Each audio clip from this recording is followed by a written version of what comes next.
تفسیر ضیاء القرآن جلد 4 24واں پارہ۔ بسم اللہ الرحمن الرحیم۔ سورہ زمر آیت نمبر 71۔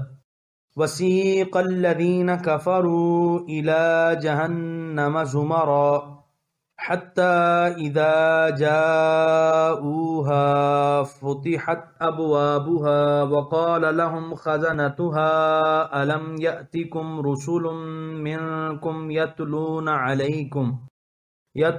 علیکم آیات ربکم وینذرونکم لقاء یومکم هذا قالوا بلى ولكن حقت کلمۃ العذاب علی الکافرین۔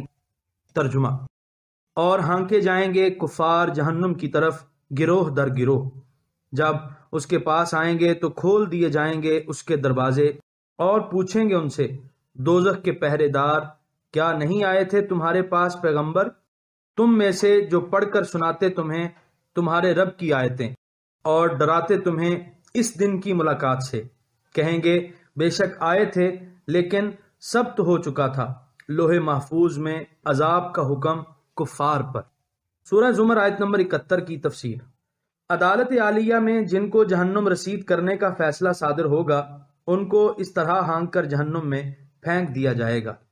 سورہ زمر آیت نمبر 72۔ قیل ادخلوا ابواب جہنم خالدین فیہا فبئس مثوی المتکبرین۔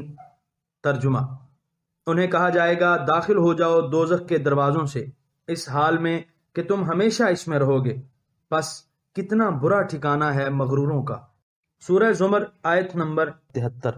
وسیق الذین اتقوا ربهم الی الجنة زمرا حتی اذا جاؤوها وفتحت ابوابها وقال لهم خزنتها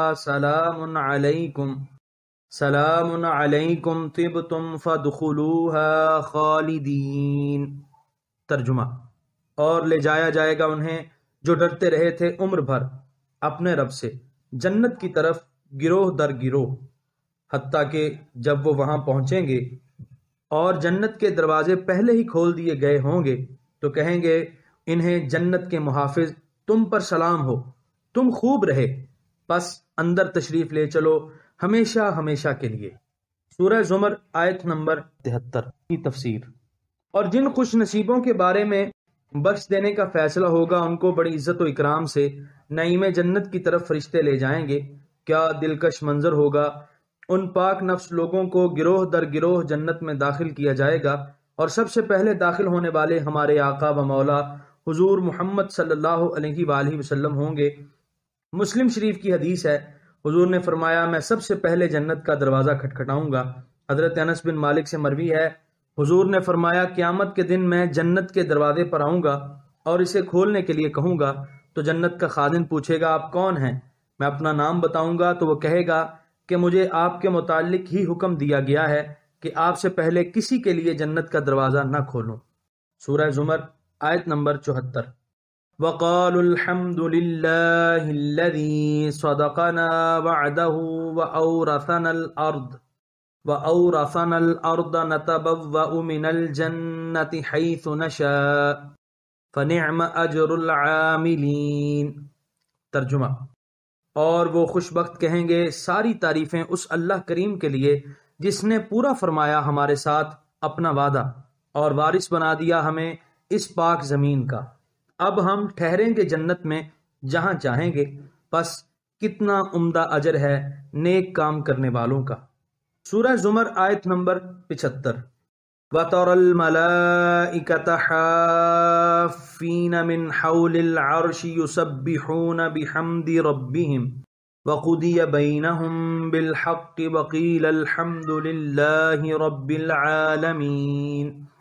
ترجمہ: اور اے حبیب آپ دیکھیں گے فرشتوں کو حلقہ باندھے کھڑے ہوں گے عرش کے ارد گرد، تسبیح پڑھ رہے ہوں گے اپنے رب جلیل کی حمد کے ساتھ، اور فیصلہ کر دیا گیا ہوگا ان کے درمیان حق کے ساتھ، اور کہا جائے گا سب تعریفیں اللہ کے لیے جو رب العالمین ہے۔ سورہ زمر آیت نمبر 75 کی تفسیر۔ دوزخی جہنم میں پھینک دیے جائیں گے اور اہل جنت فردوس بری میں اقامت گزین ہو جائیں گے۔ اس وقت نورانی ملائکہ اللہ تعالیٰ کے عرش کے ارد گرد حلقہ باندھے اپنے رب کریم کی حمد و ثنا کے گیت گا رہے ہوں گے۔ یہ حمد کرنے والا کون ہوگا؟ علامہ ابن کثیر لکھتے ہیں یعنی کائنات کی ہر چیز اپنے خالق و مالک کریم و رحیم پروردگار کی حمد کرے گی۔ الحمدللہ رب العالمین والصلاة والسلام علی سید المرسلین شفیع المذنبین وعلی آلہ واصحابہ ومن تبعہ واحبہ الی یوم الدین۔ ربنا اغفر لی ولوالدی وللمؤمنین یوم یقوم الحساب۔ یہاں پر 24ویں پارے کا 5واں رکوع مکمل ہوا۔ یہاں پر 24ویں پارے کا پہلا پاؤ مکمل ہوا اور یہاں پر سورہ زمر مکمل ہوئی۔